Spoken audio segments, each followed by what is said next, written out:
यह भी जाने। वीडियो 1 में हम लोगों ने डिस्कस किया था कि लेखिका मधु काकड़िया पहाड़ों पर घूमने गई थी और वो वहां गैंगटॉक में अपने होटल में थी। लेखिका मधु काकड़िया कहती है कि सुबह उन्हें युमथांग जाना था और जैसे ही उनकी आंख खुली वह बालकनी की तरफ भागी। वहां के लोगों ने बताया था कि अगर मौसम साफ हो तो बालकनी से कंचनजंगा चोटी दिखाई देती है। यह हिमालय की तीसरी सबसे बड़ी चोटी है, लेकिन इस बार भी मौसम अच्छा होने के बाद भी आसमान में बादल छाए हुए थे, इसलिए उन्हें कंचनजंगा दिखाई नहीं दी। तो यहाँ पर यह प्रश्न उठता है, क्वेश्चन, क्या आप जानते हैं कि दुनिया की सबसे ऊंची चोटी और दुनिया की दूसरी सबसे ऊंची चोटी कौन सी है? कंचनजंगा चोटी दुनिया की तीसरी सबसे ऊंची पर्वत चोटी है, माउंटेन है, जिसकी ऊंचाई 8586 मीटर है। यह भारत में है। दुनिया की पहली दो सबसे ऊंची पर्वत चोटियां माउंटेन पीक है। Number 1 mount Everest. यह दुनिया की सबसे ऊंची चोटी है जिसकी ऊंचाई 8848 मीटर है। यह नेपाल में है। यह नेपाल और चाइना के बीच की बॉर्डर पर है। Number 2 K2। यह दुनिया की दूसरी सबसे ऊंची चोटी है जिसकी ऊंचाई 8611 मीटर है। यह भारत के उत्तरी हिस्से में नॉर्दर्न पार्ट में जम्मू कश्मीर के पास काराकोरम पर्वतमाला काराकोरम माउंटेन रेंजेस में है। यह पाकिस्तान और चीन की सीमा पर स्थित है, लोकेटेड है। लास्ट वीडियो में हम लोगों ने साना साना हाथ जोड़ी पाठ की कहानी में देखा था कि कैसे लेखिका मधु काकड़िया और उनके दोस्त सिक्किम की राजधानी गंगटॉक से लायुंग पहुंचती है। लेखिका को इतनी दूर लायुंग आने के बाद पता चलता है कि उन्हें युमथांग में बर्फ देखने को नहीं मिलेगी। एक सिक्किमी युवक लेखिका को बताता है कि पॉल्यूशन की वजह से बर्फबारी स्नोफॉल लगातार कम हो रही है, लेकिन अगर वे कटाव नाम की जगह पर जाए तो उन्हें वहां यकीनन बर्फ देखने को मिलेगी। और वह युवक यह भी बताता है कि कटाव को भारत का स्विट्जरलैंड कहा जाता है। तो चलिए लेखिका मधु काकड़िया की इस यात्रा को आगे बढ़ाते हैं। उम्मीद, आवेश और उत्तेजना के साथ अब हमारा सफर कटाव की ओर। कटाव का रास्ता और खतरनाक था और उस पर धुंध और बारिश। जितेंद्र लगभग अंदाज से गाड़ी चला रहा था। पहाड़, पेड़, आकाश, घाटियां, सब पर बादलों की परत, सब कुछ बादलमय। बादलों को चीरकर निकलती हमारी जीप। खतरनाक रास्तों के एहसास ने हमें मौन कर दिया था और उस पर बारिश, एक चूक और सब खलास। सांस रोके हम धुंध और फिसलन भरे रास्ते पर संभल कर आगे बढ़ती जीप को देख रहे थे। हमारी सांस लेने की आवाजों के सिवाय आसपास जीवन का कोई पता नहीं था। फिर नजर पड़ी बड़े बड़े शब्दों में लिखी एक चेतावनी पर, if you are married divorce speed. थोड़ी ही दूर आगे बढ़े कि फिर एक चेतावनी, दुर्घटना से देर भली, सावधानी से मौत टली। सफर कटाव की तरफ, अर्थ और व्याख्या। लेखिका मधु काकड़िया ने डिसाइड किया कि वे लोग कटाव जाएंगे और बर्फ से भरी वादियों को देखेंगे और वे लोग अपनी यात्रा में कटाव की तरफ बढ़ चले। सब बहुत जोश और मजे में थे। अब उनका सफर कटाव की तरफ था। कटाव जाने का रास्ता बहुत मुश्किल और खतरनाक था। उस पर बारिश और चारों तरफ धुंध, धुएं जैसा भी थी। उनकी गाड़ी, जिसे जितेंद्र चला रहे थे, बहुत धीरे धीरे चल रही थी। चारों तरफ सिर्फ बादल ही बादल थे। पहाड़, पेड़ और आसमान, सब कुछ बादलों से ढका हुआ था। यह रास्ता इतना खतरनाक था कि सब लोग डर से चुप हो गए थे। एक छोटी सी गलती से भी बड़ा हादसा हो सकता था। सब लोग डर के मारे अपनी सांस रोककर गाड़ी को आगे बढ़ते देख रहे थे। तभी उन्होंने एक चेतावनी, वार्निंग देखी, जिस पर बड़े बड़े अक्षरों में लिखा था, अगर तुम शादीशुदा हो तो स्पीड को तलाक दे दो। यह चेतावनी बहुत मजेदार थी, लेकिन उसका असली मतलब था कि अगर तुम शादीशुदा हो और शादीशुदा बने रहना चाहते हो तो तेज रफ्तार को तलाक दे दो। थोड़ी देर बाद उन्हें एक और चेतावनी देखी। दुर्घटना से देर भली, सावधानी से मौत टली।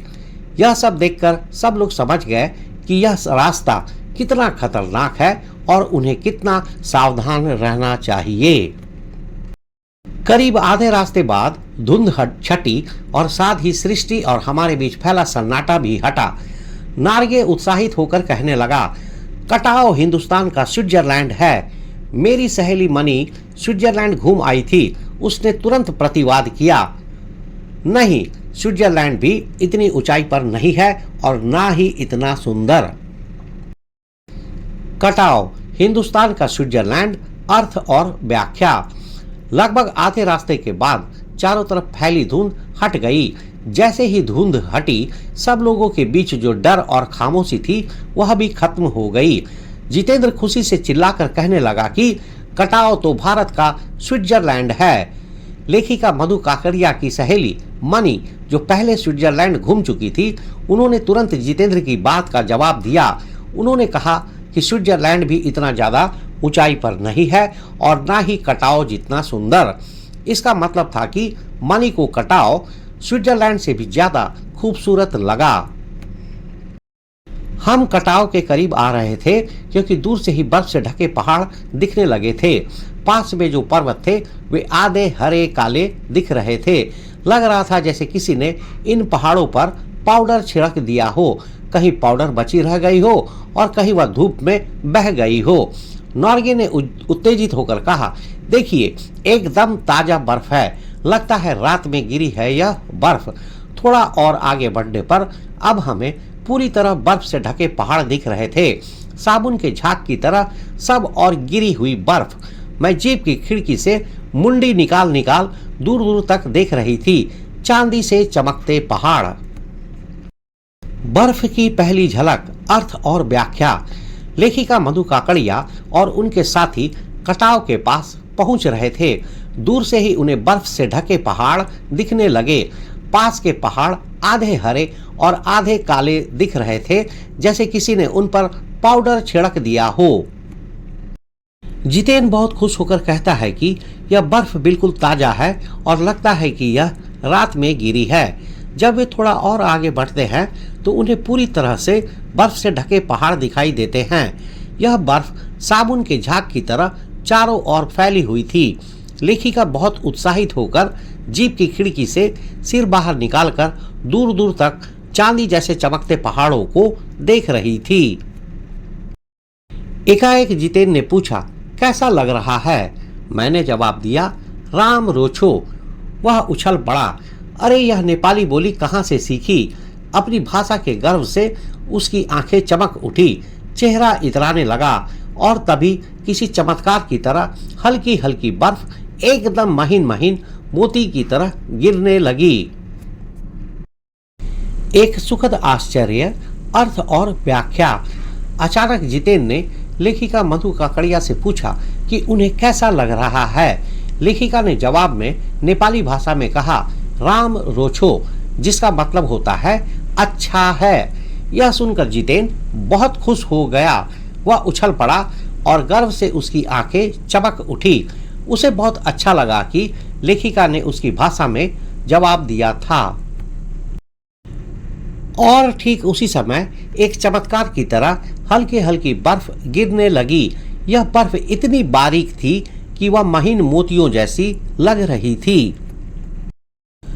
तिम्रो माया सैंधे मलाई सताऊं छ, तुम्हारा प्यार मुझे सदैव रुलाता है। चहु और बिखरी यह बर्फीली सुंदरता जितेन के मन पर भी थाप लगाने लगती है। प्रेम की झील में तैरते हुए झूम झूम गाने लगा था वह। प्रकृति का जादू, अर्थ और व्याख्या। चारों तरफ फैली हुई बर्फीली सुंदरता ने ड्राइवर जितेन के मन को भी छू लिया था।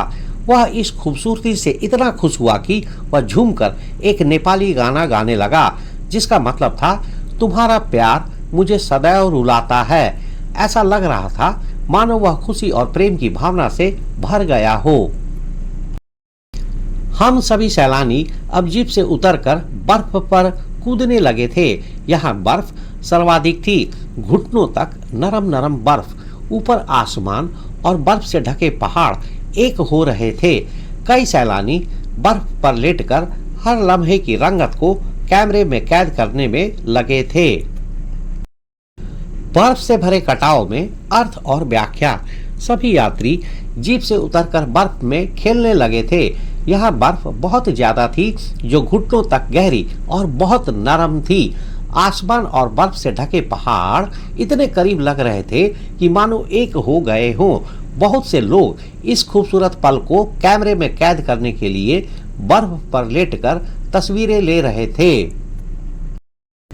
मेरे पांव झनझन करने लगे थे, पर मन वृंदावन हो रहा था। भीतर जैसे देवता जाग गए थे। ख्वाहिश हुई कि मैं भी बर्फ पर लेटकर इस बर्फीली जन्नत को जी भर देखूं, पर मेरे पास बर्फ पर पहनने वाले लंबे लंबे जूते नहीं थे। मैंने चाहा कि किराए पर ले लूं, पर कटाओ युमथांग और झांगू लेक की तरह टूरिस्ट स्पॉट नहीं था। इस कारण यहाँ झांगू की तरह दुनिया भर की तो क्या एक भी दुकान नहीं थी। खैर, बर्फ में लेटने की ख्वाहिश, अर्थ और व्याख्या।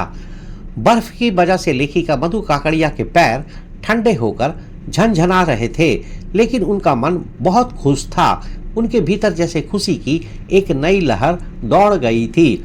उनकी बहुत इच्छा थी कि वह भी बर्फ पर लेटकर इस खूबसूरत नज़ारे का पूरा मजा ले, लेकिन उनके पास बर्फ पर पहनने वाले जूते नहीं थे। वह उन्हें किराए पर लेना चाहती थी, पर उन्हें याद आया कि कटाओ युमथांग और झाकू लेक की तरह कोई मशहूर पर्यटक स्थल टूरिस्ट स्पॉट नहीं है, इसलिए वहां एक भी दुकान नहीं थी। आखिरकार उन्हें अपनी इस इच्छा किराए पर जूते लेना को मन में ही दबाना पड़ा। दनादन फोटो खिंचवाने की बजाय मैं उस सारे परिदृश्य को अपने भीतर लगातार खींच रही थी, जिससे महानगर के डार्क रूम में मैं इसे फिर देख सकूं।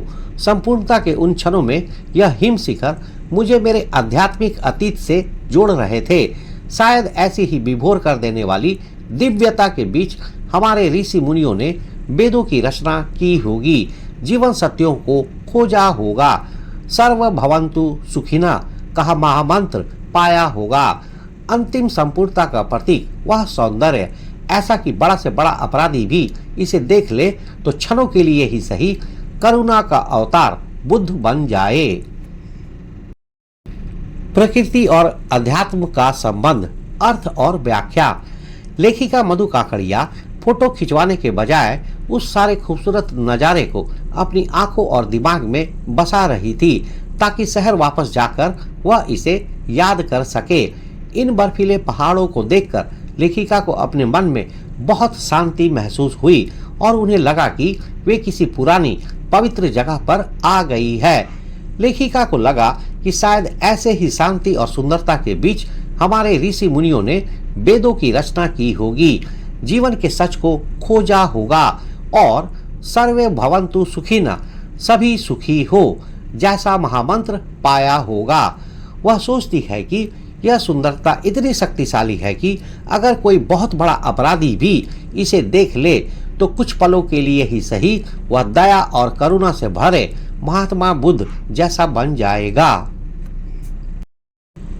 और तभी दिमाग में कौंधा कि मिल्टन ने ईव की सुंदरता का वर्णन करते हुए लिखा था कि शैतान भी उसे देखकर ठगा सा रह जाता था और दूसरों का अमंगल करने की वृत्ति भूल जाता था। मैंने मणि से पूछा, क्या उसने पढ़ी है मिल्टन की वह कविता? प्रकृति का सौंदर्य और मिल्टन की कविता, अर्थ और व्याख्या। बर्फीले पहाड़ों की सुंदरता देखकर लेखिका मधु काकड़िया को अचानक याद आया कि मशहूर कवि मिल्टन ने ईव की खूबसूरती के बारे में लिखा था कि उसे देखकर शैतान भी हैरान रह जाता था और दूसरों का बुरा करने का इरादा भूल जाता था। इस बात को याद करके लेखिका ने अपनी सहेली मणि से पूछा कि क्या उसने वह कविता पढ़ी है। पर मणि उस समय किसी दूसरे ही सवाल से जूझ रही थी। वह एकाएक दार्शनिकों की तरह कहने लगी, ये हिमशिखर जल स्तंभ हैं पूरे एशिया के। देखो प्रकृति भी किस नायाब ढंग से सारा इंतजाम करती है। सर्दियों में बर्फ के रूप में जल संग्रह कर लेती है और गर्मियों में पानी के लिए जब त्राही त्राही मचती है तो ये ही बर्फ शिलाएं पिघल पिघल जलधारा बन हमारे सूखे कंटों को तरावट पहुंचाती है। कितनी अद्भुत व्यवस्था है जल संचय की। प्रकृति की अद्भुत जल संचय व्यवस्था, वाटर कंजर्वेशन सिस्टम, अर्थ और व्याख्या। लेखिका की सहेली मनी उस समय किसी और ही सोच में डूबी हुई थी। वह एक दार्शनिक की तरह सोचने लगी और कहने लगी कि ये बर्फ से ढके पहाड़ पूरे एशिया के लिए पानी के खंभे जल स्तंभ हैं। मनी ने बताया कि प्रकृति कितनी समझदारी से काम करती है। सर्दियों में वह बर्फ के रूप में पानी इकट्ठा कर लेती है और जब गर्मियों में पानी की कमी होती है तो यही बर्फ पिघलकर नदी नालों में बहने लगती है, जिससे हमारे सूखे गले को राहत मिलती है। यह सब देखकर वह प्रकृति की पानी बचाने के इस अद्भुत तरीके पर हैरान रह जाती है। मनी ने अभिभूत हो माथा नवाया। जाने कितना ऋण है हम पर इन नदियों का, हिम शिखरों का। संसार कितना सुंदर। स्वप्न जागते उन लम्हों में मैंने सोचा, पर तभी उदासी की एक झिनी सी परत मुझ पर छा गई। उड़ते बादलों की तरह पत्थर तोड़ती उन पहाड़ियों का ख्याल आ गया। सुंदरता के बीच उदासी, अर्थ और व्याख्या। मनी बर्फ से ढके पहाड़ों और नदियों की सुंदरता देखकर इतनी भावुक हो गई कि उन्होंने अपना सिर झुकाकर कहा कि इन नदियों और पहाड़ों का हम पर बहुत बड़ा एहसान है। लेखिका भी इस सपने जैसी सुंदरता को देखकर सोच रही थी कि यह दुनिया कितनी खूबसूरत है, लेकिन तभी अचानक उनके मन में उदासी छा गई। उन्हें उन पहाड़ी महिलाओं का ख्याल आया जो मेहनत और लगन से पत्थरों को तोड़ती है और बहुत मेहनत करती है। आत्मा की अनंत परतों को छीलता हुआ हमारा यह सफर थोड़ा और आगे बढ़ा कि तभी देखा इक्की दुक्की फौजी छावनियां। ध्यान आया यह बॉर्डर एरिया है, थोड़ी दूर पर ही चीन की सीमा है। एक फौजी से मैंने कहा, इतनी कड़कड़ाती ठंड में उस समय तापमान -15 डिग्री सेल्सियस था, आप लोगों को बहुत तकलीफ होती होगी। वह हंस दिया, एक उदास हंसी। आप चैन की नींद सो सके इसलिए तो हम यहाँ पहरा दे रहे हैं। फेरी भेटूला, फिर मिलेंगे, कहते हुए जीते ने जीप चालू कर दी। थोड़ी देर बाद ही फिर दिखी एक फौजी छावनी जिस पर लिखा था, we give our today for your tomorrow. सरहद पर तैनात फौजी, अर्थ और व्याख्या। लेखिका का सफर जैसे जैसे आगे बढ़ता है उन्हें रास्ते में कुछ फौजी छावनियां दिखती है। उन्हें याद आता है कि यह सीमावर्ती इलाका बॉर्डर का एरिया है और चीन की सीमा बहुत पास है। लेखिका एक फौजी से पूछती है कि इतनी कड़कड़ाती ठंड में जो -15 डिग्री थी उन्हें कितनी तकलीफ होती होगी। इस पर वह फौजी एक उदास हंसी के साथ जवाब देता है कि वे यहाँ पहरा इसलिए देते हैं ताकि देश के लोग चैन की नींद सो सके। इसके बाद जितेंद्र जीप चालू कर देता है और वे आगे बढ़ जाते हैं। थोड़ी दूर जाने पर उन्हें एक और फौजी छावनी दिखती है जिस पर एक बहुत ही प्रेरणादायक संदेश लिखा था, हम आपके कल के लिए अपना आज देते हैं, we give our today for your tomorrow. मन उदास हो गया, भीतर कुछ पिघलने लगा। महानगर में रहते हुए कभी ध्यान ही नहीं आया कि जिन बर्फीले इलाकों में बैसाख के महीने में भी 5 मिनट में ही हम ठिठुरने लगे थे, हमारे ये जवान पौष और माघ में भी, जबकि सिवाय पेट्रोल के सब कुछ जम जाता है, तैनात रहते हैं और जिन सकरे घुमावदार और खतरनाक रास्तों से गुजरने भर में हमारे प्राण कांप उठते हैं, उन रास्तों को बनाने में जाने कितनों के जीवन अपनी मियाद के पूर्व ही खत्म हो गए हैं। मेरे लिए यह यात्रा सचमुच ही एक खोज यात्रा थी। पूरा सफर चेतना और अंतरात्मा में हलचल मचाने वाला था।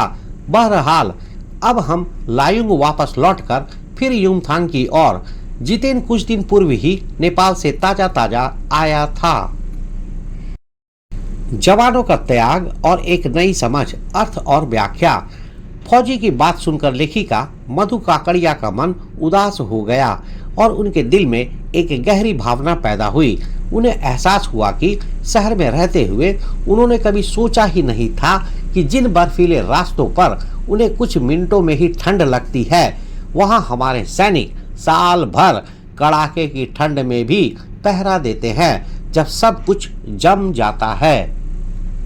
उन्हें यह भी याद आया कि जिन खतरनाक रास्तों पर चलने से ही हमारे दिल दहल जाते हैं, उन्हें बनाने में ना जाने कितने लोगों ने अपनी जान गंवा दी होगी।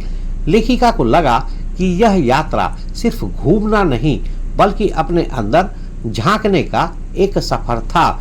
इस पूरी यात्रा ने उनकी सोच और आत्मा को झकझोर दिया था।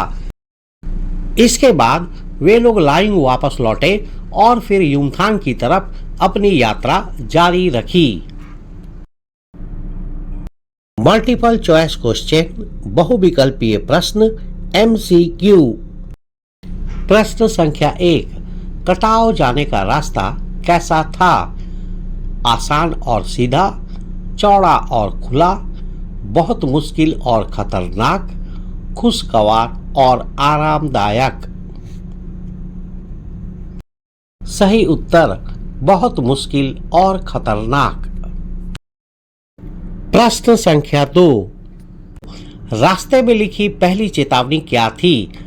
दुर्घटना से देर भली, सड़क पर धीरे चले, अगर तुम शादीशुदा हो तो स्पीड को तलाक दे दो, if you are married divorce speed, पहाड़ पर गाड़ी चलाना खतरनाक है। सही उत्तर, अगर तुम शादीशुदा हो तो स्पीड को तलाक दे दो, if you are married divorce speed. प्रश्न संख्या 3, मनी को कटाव स्विट्जरलैंड से ज्यादा सुंदर क्यों लगा? क्योंकि वहां स्विट्जरलैंड से ज्यादा भीड़ थी, क्योंकि कटाव स्विट्जरलैंड से ज्यादा ऊंचाई पर था और ज्यादा खूबसूरत भी था, क्योंकि वह पहली बार बर्फ देख रही थी, क्योंकि कटाव में कई दुकानें थी। सही उत्तर, क्योंकि कटाव स्विट्जरलैंड से ज्यादा ऊंचाई पर था और ज्यादा खूबसूरत भी था।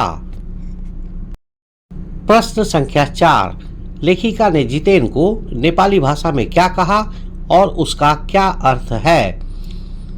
चलो चलो आगे बढ़ो, सुंदर है, बहुत बढ़िया, राम रोचो, अच्छा है, सफेद दुनिया, बहुत शांत। सही उत्तर राम रोचो, अच्छा है। प्रश्न संख्या 5, बर्फ को देखकर जितेन क्या करने लगा? वह डरकर जीप से उतर गया, वह चुपचाप बैठ गया, वह झूमकर एक नेपाली गाना गाने लगा, उसने तुरंत गाड़ी वापस मोड़ ली। सही उत्तर, वह झूमकर एक नेपाली गाना गाने लगा। प्रश्न संख्या 6, पहाड़ी महिलाओं के बारे में सोचकर लेखिका के मन में क्या भावना आई? उदासी और गहरी भावना, खुशी और उत्साह, गुस्सा और नाराजगी, आश्चर्य और घबराहट। सही उत्तर उदासी और गहरी भावना। प्रश्न संख्या 7, मनी ने बर्फ से ढके पहाड़ों को क्या कहा? एशिया के लिए सफेद चादर, प्रकृति के घर, एशिया के लिए पानी के खंभे, जल स्तंभ, जीवन के स्रोत। सही उत्तर एशिया के लिए पानी के खंभे, जल स्तंभ। प्रश्न संख्या 8, फौजी की बात सुनकर लेखिका को क्या महसूस हुआ? उन्हें गर्व महसूस हुआ कि वह भी भारत में रहती है। उन्हें एहसास हुआ कि सैनिक बर्फीले रास्ते पर पहरा देते हैं ताकि वे सुरक्षित रह सके। उन्हें खुशी हुई कि वे सैनिकों से मिली। उन्हें डर लगा कि वे एक सीमावर्ती इलाके में हैं। सही उत्तर, उन्हें एहसास हुआ कि सैनिक बर्फीले रास्तों पर पहरा देते हैं ताकि वे सुरक्षित रह सके। इस वीडियो में बताए गए सभी मुख्य पॉइंट्स आपकी परीक्षा एग्जाम के लिए बहुत इंपॉर्टेंट है। अगर आप इन्हें याद रखेंगे तो आप आसानी से अच्छे मार्क्स ला सकते हैं। अगले वीडियो में हम इसी पाठ के कुछ और महत्वपूर्ण हिस्सों को देखेंगे और जानेंगे कि लेखिका की यात्रा में आगे क्या होता है। युमथांग पहुंचने पर लेखिका मधु काकड़िया को कैसा महसूस होता है और क्या उन्हें युमथांग में भी बर्फ मिलता है या नहीं, इन सभी बातों पर चर्चा जारी रखेंगे। लेखिका की यात्रा जारी है। तो मिलते हैं नेक्स्ट वीडियो में, तब तक के लिए थैंक यू, धन्यवाद, जय हिंद।